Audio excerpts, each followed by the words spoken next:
because of Kyle Trask's ability to get the ball out of his hands, a lot of three-step drops. You mitigate the lack of an offensive line. Is it going to be more important than it's been in years for this offensive line to be a physical offensive line? Absolutely, Mark. Dan Mullen can sit here and say all he wants to that, well, if we wanted to run the ball, we could run the ball. Nah, you couldn't. I mean, Florida struggled running the ball, putting games away last year. They'd get up, they'd get up big, and they'd have those leads versus Ole Miss. They'd have those leads versus South Carolina. They had those leads versus Kentucky and Tennessee.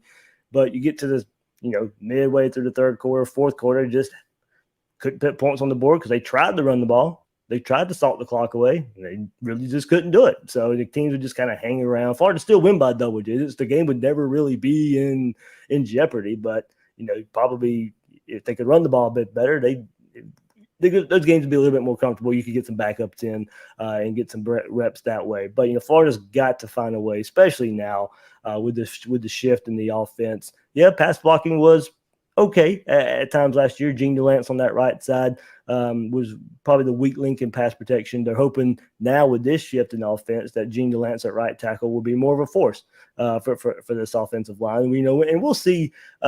They have pretty much worked out Mark Kingsley Aguaken's taken that center spot for the Gators this year. That's going to slide Stuart Reese over at right guard. Gene Delance will be at right tackle. Richard Garage left guard.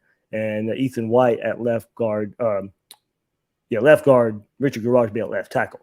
So Florida's got a good starting five. Josh Braun will be the sixth guy filling out at the guard spot. But you got to find a way to run the ball better. Get these. Florida goes 5 deep at running back, and it's going to be led by the offensive line here. Problem with depth. Depth is a huge issue for this Gator offensive line.